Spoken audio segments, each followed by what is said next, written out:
శ్రీ గురుచరిత్ర 28వ అధ్యాయం. శ్రీ గణేశాయ నమ. శ్రీ సరస్వత్యై నమ. శ్రీ గురుభ్యో నమ. హరి ఓం.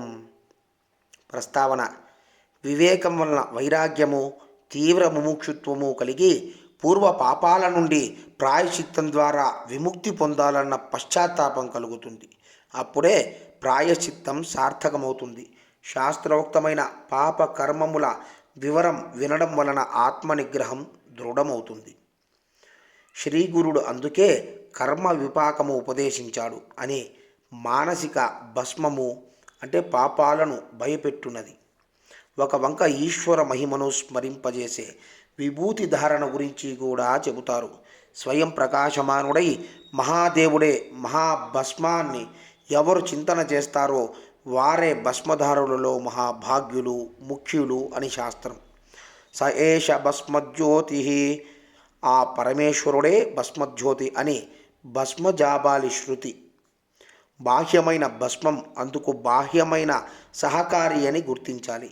28, 29 అధ్యాయాలలో ఈ అంశాలను గురించిన వివరణ ఉన్నది.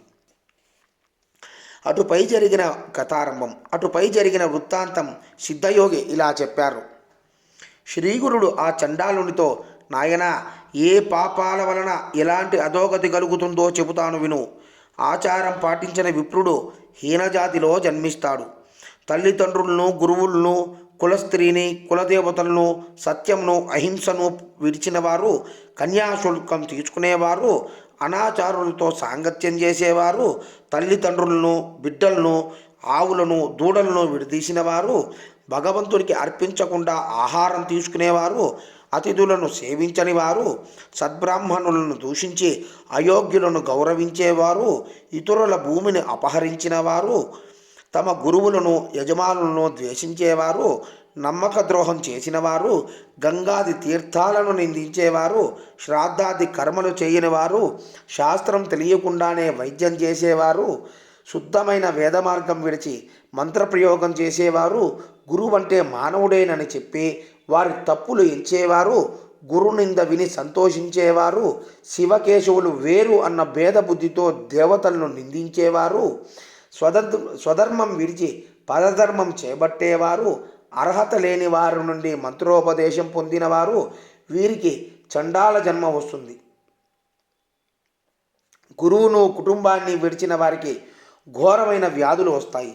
ఇతరుల రహస్యాలను, పాపాలను బయటపెట్టి చాటిన వారికి జన్మాంతరంలో గుండె జబ్బు వస్తుంది.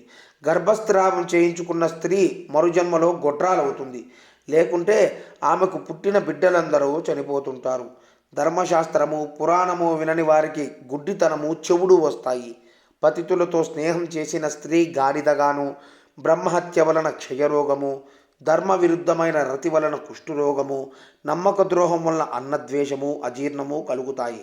ఇతరుల సేవకుల మనస్సులను విరచి వారి చేత తమ సేవ చేయించుకునే వారికి చెరసాల ప్రాప్తిస్తుంది.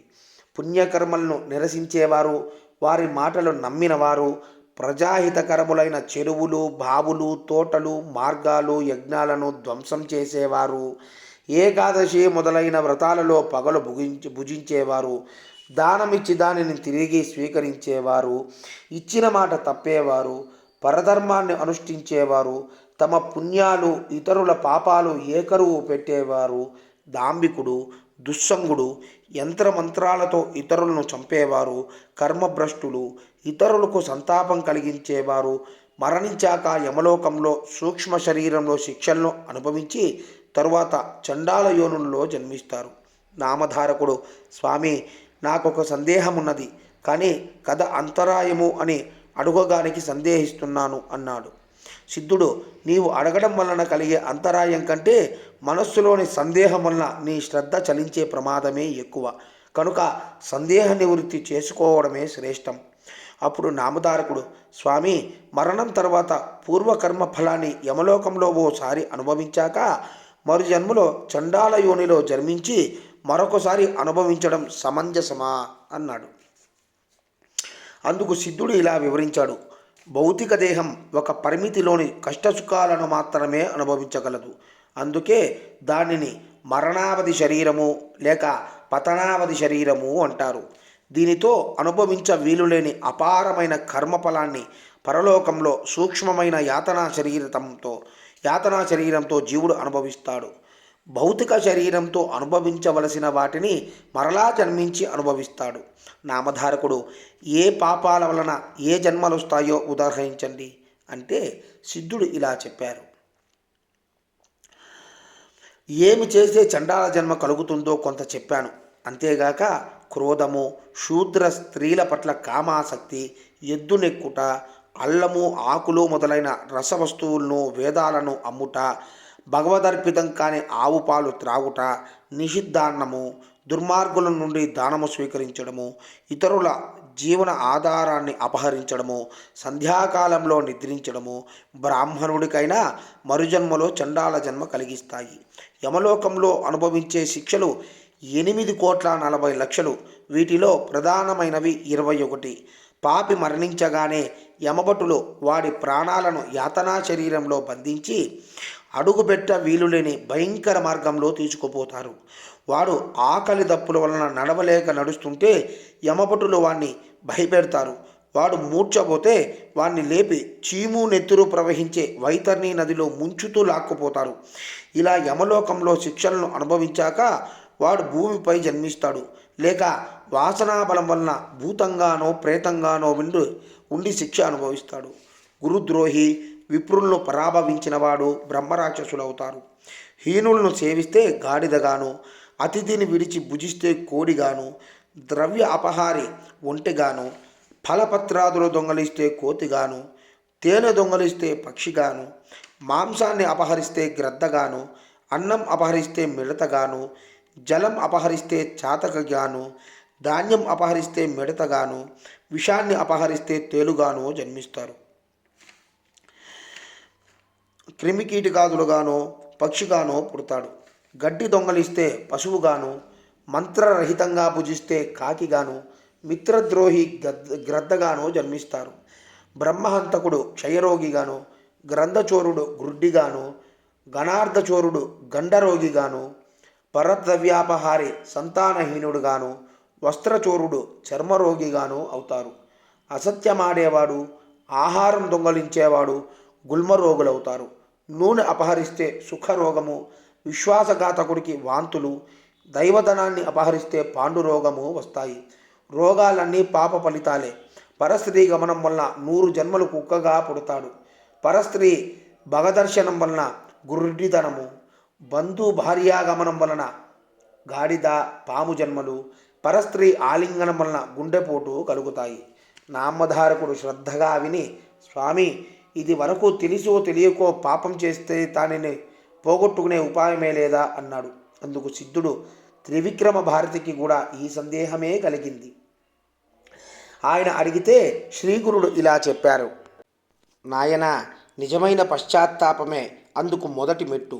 అటు తర్వాత వెనుక తాను చేసిన ఆ పాపానికి ప్రాయశ్చిత్తం చేసుకుని తప్పును సభలో ఒప్పుకొని సభ విధించిన శిక్షను అనుభవించాలి.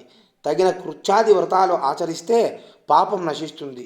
అలా చేయడానికి తగిన శక్తి లేకుంటే గోదానం వలన కానీ లేక గోవు యొక్క వెలను దానం చేయడం వలన కానీ పాపం పోతుంది. 10 స్నానాలు, 200 ప్రాణాయామాలు, సువర్ణ దానాలు వలన కొంత పాపం నశిస్తుంది. సద్గురువు సేవ వలన మాత్రం మహాపాపాలు కూడా మటుమాయమవుతాయి. అంతటి సాధనము ఇంకొకటి లేదు. ప్రాజాపత్య కృత్యం అంటే మొదటి 3 పగళ్ళు, తర్వాత 3 రాత్రులందు మాత్రమే భుజించాలి. తర్వాత 3 రోజులు అయాచితంగా వచ్చినదే భగవత్ప్రసాదంగా తింటూ ఉపవసించాలి. మరి 3 రోజులు పూర్తి ఉపవాసం చేయాలి.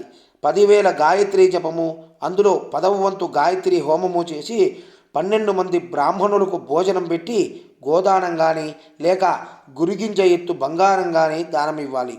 శుక్ల పాడ్యమి నాడు 1 ముద్దతో మొదలుపెట్టి పూర్ణిమ వరకు రోజుకొక ముద్ద పెంచుకుంటూ రావాలి. పౌర్ణమి నాడు 15 ముద్దలు భుజించాక మరలా రోజుకొక ముద్ద తగ్గించుకుంటూ వచ్చి అమావాస్య నాడు ఉపవసించాలి. ఇలా చంద్రకళలను అనుసరించి భుజించడం చాంద్రాయణ వ్రతం. అంటే పగలు 12, రాత్రి 5 ముద్దలు తీసుకొనడమే ఆరోగ్యానికి మంచిది. స్వల్ప భోజనమో లేక పాలు మాత్రమో మాసం అంటే నెల సేవిస్తే పాపశుద్ధి కలుగుతుంది. మారేడు దళాలు, రావి మండలు, పద్మాలు మొదలైనవి నీటిలో వేసి స్నానం చేస్తే కొంత పాపం నశిస్తుంది. గంగా స్నానము, రామేశ్వరంలో సముద్ర స్నానము, పుణ్యక్షేత్రంలో అనుష్ఠానము వలన కూడా పాపాలు నశిస్తాయి. 1,00,000 గాయత్రి జపం వలన మద్యపాన దోషము, 1,00,000 గాయత్రి వలన బ్రహ్మహత్యా పాపము, 7,00,000 జపం వలన స్వర్ణం దొంగలించిన పాపము పోతాయి. సర్వ పాపనాశనానికి పాపమాన సూక్తము, ఇంద్రమిత్రము అనే 2 సూక్తాలతోనూ, కన్యశూనం అనే శూనశ్రేప సూక్తాలతోనూ, శమ్న ఇంద్రాగ్ని అనే శాంతి సూక్తాలతోనూ, త్రిసుపర్ణము, పౌరుషము, నాచికేతము, అగమర్శనం అనే సూక్తాలతోనూ ఒక 6 నెలలు వేదపారాయణ చేస్తే మహాపాపాలు కూడా తొలగుతాయి. సర్వపాప శాంతి కోసం దర్భసహితమైన తీర్థాన్ని, పంచగవ్యాన్ని అంటే ఆవు యొక్క పంచితము, ఆవు పాలు, పెరుగు, వెన్న, నెయ్యి కలిపి స్వీకరించాలి. భార్యాభర్తలు ఇద్దరూ పాపం చేస్తే ఇద్దరూ ప్రాయశ్చిత్తం చేసుకోవాలి. స్వయంగా పాపం చెయ్యకపోయినా పాపుల సహవాసం చేసినా కూడా ఆ ప్రాయశ్చిత్తాన్ని అనుభవించాలి. నామధారక, నిండు కళ్ళు ముంతను ఎంతకాలం గంగా నదిలో పెట్టినా ముంతలోని కళ్ళు బయటకు, నీళ్లు ముంతలోకి ఒక్క చుక్కైనా ఎక్కవు. అలానే భగవంతునిపై భక్తి లేకుండా ఎన్ని ప్రాయశ్చిత్తాలు చేసుకున్నా పాప విముక్తి కలుగదు. తరువాత శ్రీగురుడు ఆ చండాలునితో, నీవు తల్లిదండ్రులను విడిచిపెట్టడం వలన, గురువులను దూషించి వారిని విడిచి వేరే ఉన్నందువలన నీకు ఈ చండాల జన్మ లభించినది. 1 నెల రోజులు సంగమంలో స్నానం చేస్తే క్రమంగా శుద్ధుడవై వచ్చే జన్మలో సద్బ్రాహ్మణుడిగా జన్మిస్తావు అని చెప్పారు. అప్పుడు ఆ చండాలుడు, స్వామి, మీ కటాక్షము అనే గంగా ప్రవాహం వలన నేను పాప విముక్తుడినయ్యాను. మానస సరోవరంలో మునిగిన కాకి హంసగా మారినట్లు, పరశువేది త్రాకిన ఇనుము బంగారమైనట్లు మీ దర్శనం వలన పవిత్రుడనైన నాకు ఇవన్నీ ఎందుకు? నాకు జ్ఞానం కలిగేలా మీరు అభిమంత్రించి నన్ను విప్రుల్లో చేర్చండి అని వేడుకున్నాడు. శ్రీగురుడు, పూర్వ పాప కర్మ ఫలితంగా ఇలాంటి రక్తమాంసాలు పంచుకుని పుట్టి పెరుగున నీకు అది ఎలా సాధ్యము? పూర్వము విశ్వామిత్రుడు బ్రహ్మర్షిని అనిపించుకోవాలని కొన్ని వందల కొద్ది సంవత్సరాలు మహాతపస్సు చేసి తనకు అది ప్రసాదించమని ఇంద్రాది దేవతలను కోరాడు. ఆ పని వశిష్ఠ మహర్షి వల్ల కావాల్సిందే కానీ తమ వల్ల కాదని ఆ దేవతలు చెప్పారు. అప్పుడు అతడు వశిష్ఠ మహర్షిని ఆశ్రయించగా ఆయన అది పడదు అని చెప్పారు. అందుకు విశ్వామిత్రుడు కోపించి వశిష్ఠుణ్ణి 100 కొడుకులను చంపాడు.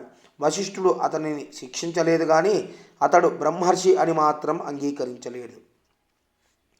విశ్వామిత్రుడు క్రోధంతో ఒక పెద్ద బండనెత్తి వశిష్ఠ మహర్షి పైన వేయాలి అనుకున్నాడు. కానీ తిరిగి ఆలోచించుకొని, వశిష్ఠుడు మరణిస్తే నేను బ్రహ్మర్షి అని అంగీకరించగలవారు ఎవ్వరు? దేవర్షులందరూ ఆయనను అనుసరించేవారే కదా. ఈయన్ను చంపడం వలన నాకు లేనిపోని బ్రహ్మహత్యా పాతకం కూడా చుట్టుకుంటుంది అని తలచి పశ్చాత్తాపంతో ఆయన పాదాల మీద పడ్డాడు.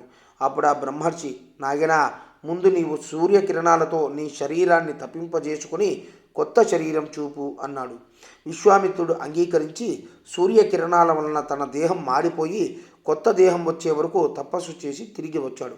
అప్పుడు అతడు బ్రహ్మర్షి అయ్యాడని వశిష్ఠుడు అంగీకరించాడు.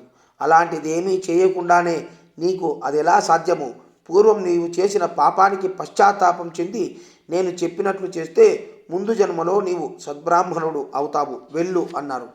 కానీ పేదవానికి పెన్నిది దొరికినా, మృత్యుముఖంలో ఉన్నవానికి అమృతం దొరికినా, ఆకలి ఉన్న పశువుకు గడ్డి దొరికినా వాటిని విడువలేనట్లు పూర్వజన్మ స్మృతి పొందిన ఆ చండాలుడు స్వామి మాటలకు అంగీకరించక మాలపల్లెకు వెళ్లకుండా అక్కడే కూర్చున్నాడు. కొంతసేపటికి అతని భార్యాబిడ్డలు వచ్చి అతన్ని ఇంటికి రమ్మని పిలిచారు. అతడు, నేనిప్పుడు సద్బ్రాహ్మణుడను, నన్ను తాకవద్దు, దూరంగా పొండి అన్నాడు. ఆమె ఆశ్చర్యపోయి, ఏమయ్యా, నీకేమైనా పిచ్చి పట్టిందా అనగానే అతడు ఆమెను కొట్టబోయాడు. ఆమె భయపడి ఏడుస్తూ శ్రీగురునికి నమస్కరించి, బాబు, ఇతడు నాపై ఎప్పుడూ ఎంతో ప్రీతిగా ఉండేవాడు. ఇతడికి మతి చలించింది. నన్నిప్పుడు ఎక్కడికి వెళ్ళమంటాడో చెప్పమనండి. నేనింక ఈ బిడ్డలను ఎలా పోషించేది? స్వామి, మీరే ఈయనకు బుద్ధి మార్చాలి, లేకుంటే నేనిక్కడే ఉరివేసుకుంటాను అని గోలపెట్టింది. శ్రీగురుడు నవ్వుతూ అతని కేసి చూస్తూ, నాయనా, ఇకనైనా నా మాట విని ఇంటికెళ్ళు. భార్యాపిల్లలను ఏడిపిస్తే నీకింక సద్గతి లభిస్తుందా? సాంసారిక సుఖం అనుభవిస్తూనే నీవు జన్మ పరంపర నుండి బయటపడగలవు. లేకుంటే ముందే పెళ్లి చేసుకోకుండా ఉండవలసింది. సూర్యచంద్రుల సాక్షిగా పెళ్లి చేసుకున్న దానిని విడిచిపెడితే నీకు మహాపాపం వస్తుంది అన్నారు. అతడు చేతులు కట్టుకుని, స్వామి, నేను సద్బ్రాహ్మణుడు అన్న జ్ఞానం కలిగాక అలా చేయడం నాకెలా సాధ్యం అన్నాడు. శ్రీగురుడు నవ్వుకొని, ఇతని ఒంటి మీద ఉన్న విభూతి తొలగిస్తే గాని ప్రయోజనం లేదు అని తలిచారు. ఆయన ఒక శిష్యుణ్ణి పిలిచి ఒక శ్రీమంతుడు పిసినారి అయిన బ్రాహ్మణుణ్ణి తీసుకురమ్మని పంపారు. అతడు గ్రామానికి వెళ్ళి ధనాశతో వాణిజ్యం చేసుకుంటున్న ఒక పిసినారి బ్రాహ్మణుణ్ణి తీసుకొచ్చాడు. అతడితో, స్వామి, నాయన, నీవు అతనికి స్నానం చేయించు. అప్పుడు అతనికి తిరిగి తన కుటుంబంపై మమకారం మేల్కొంటుంది అని ఆదేశించారు. వెంటనే ఆ వ్యక్తి కుండతో నీళ్లు తెచ్చి పూర్వజన్మ స్మృతి పొందిన ఆ చండాలుని తలపై కుమ్మరించారు. అతని ఒంటిపైనున్న విభూతి కొట్టుకుపోయిన వెంటనే అతడు ముందు జరిగిందంతా మర్చిపోయి భార్యాబిడ్డలతో, ఇంతకు ముందు కొద్దిసేపు నాకు మతిపోయినట్లయింది. ఇంతకు మీరందరూ ఇక్కడకు ఎందుకు వచ్చారు? నేను ఒంటరి అన్న భయం మీకెందుకు? ఇది పగలే కదా అన్నారు. వారు జరిగిందంతా చెప్పారు. అతడు వారితో కలిసి ఇంటికి వెళ్ళాడు. ఈ సన్నివేశమంతా చూచిన వారు ఆశ్చర్యపోయారు.